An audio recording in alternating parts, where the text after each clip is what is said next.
Mga boat operator sa Lapu-Lapu City nanawagan ngadto sa lokal nga gamhanan nga unta paubsan ang 100 pesos nga environmental fee.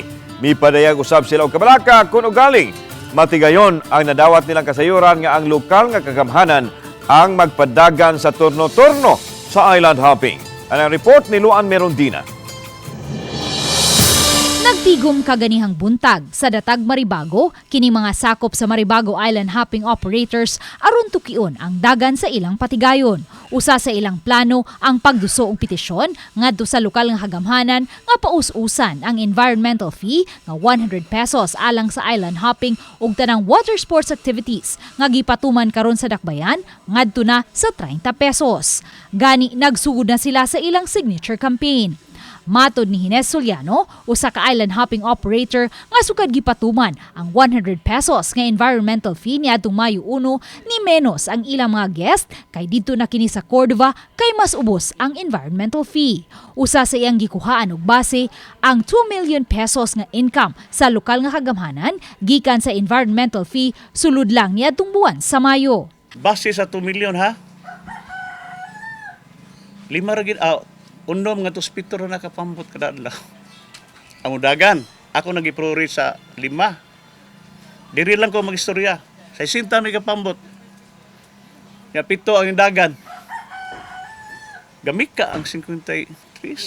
Laing kabalaka nila karon ang nadawat nga taho sa usa sa ilang mga kauban nga boat operator nga nakatambong sa tigom nga gipatawag sa LGU sa miaging buwan. Nga matod pa, ang LGU na ang magpadagan na unya sa turno sa matag pump boat. Butang nga sakit alang kanila kay managlahi man ang ilang market. Sakitan sa gitao ng mga operator nga captured market na nila ihatag sa turno, di ba? In the first place, for so many years, wagi problema ng pag-sit up dire. Nagsinabtan na man, ako ning market, imong market.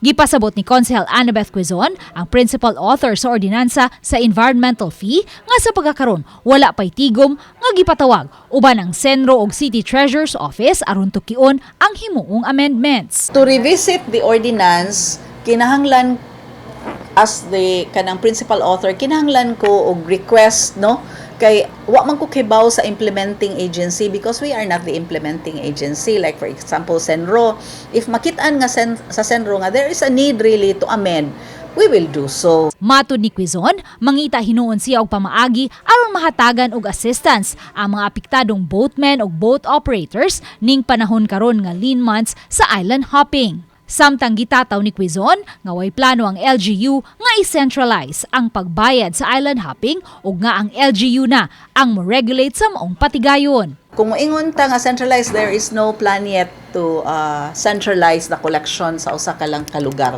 Ang ato siguro nga we wanted to have an accreditation or registration of all the boat kanang tour operators. Subay sa gipadayag nga reklamo sa mga boat operators, matod ni Quezon, karong buwana mopatawag sila og tigom uban ang City Treasurer's Office, City Environment and Natural Resources Office, Mayor's Office ug ang island hopping operators.